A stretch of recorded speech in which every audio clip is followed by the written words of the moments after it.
Alright, এই ফাইলটিকে এখন জেপিজিতে সেভ করে নেব এবং ডেস্কটপ বা কোনো ড্রাইভে একটি ফোল্ডার করে নিয়ে আগে আমরা ডেস্কটপে একটি ফোল্ডার ক্রিয়েট করব। এর নাম দিলাম ইমেজ প্রিভিউ। ইমেজ প্রিভিউ ফাইলটি এনভাটো মার্কেটপ্লেসে পিএনজি আকারে নেয় না, সো এটি অবশ্যই জেপিজিতে সেভ করতে হবে। ইমেজটিকে এবার 2000 পিক্সেলে বড় করে নেব, কারণ আমাদের দুটি প্রিভিউ ইমেজ সেট লাগবে। জাস্ট 200 পিক্সেল বড় করে নিলাম। এই ইমেজ সেট দুটিকে ক্লায়েন্ট ক্লিক করে আমাদের করা কাজটি আরও স্পষ্ট করে দেখতে পারবে। ওকে, লেটস মেক ইট। এখানে সিলেকশন করে ইমেজ থেকে ড্র্যাগ করে নিচে আসলেই পেয়ে যাব ক্রপ। ক্লিক করলেই সিলেকশন এরিয়াটুকু ক্রপ হয়ে যাবে।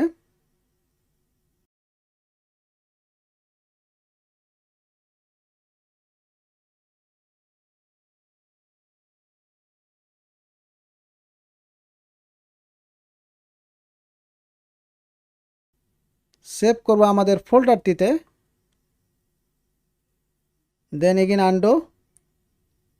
এবার নিচের পার্টটি সিমিলারভাবে সিলেক্ট করে নেব এবং ইমেজ থেকে ক্রপ করে ফাইলটিকে সেই একই ফোল্ডারে সেভ করে নেব।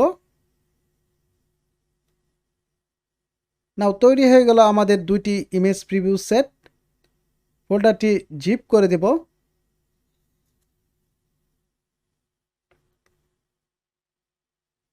ওকে, এখন 80 বাই 80 পিক্সেল একটি থাম্বনেল ক্রিয়েট করতে হবে আমাদের। এর জন্য চলে যাব ক্রপ টুলে। অপশন বারে রেশিও থেকে হোয়াইট হাইট রেজুলেশন সিলেক্ট করে এর ডান দিকের বক্সে 80 বাই 80 দিলাম অ্যান্ড প্রয়োজনীয় পার্টটি সিলেক্ট করে এভাবে ড্র্যাগ করে সিলেক্ট করে নেব। এই টিক চিহ্নটিতে ক্লিক করে দিলে আমাদের থাম্বনেলটি তৈরি।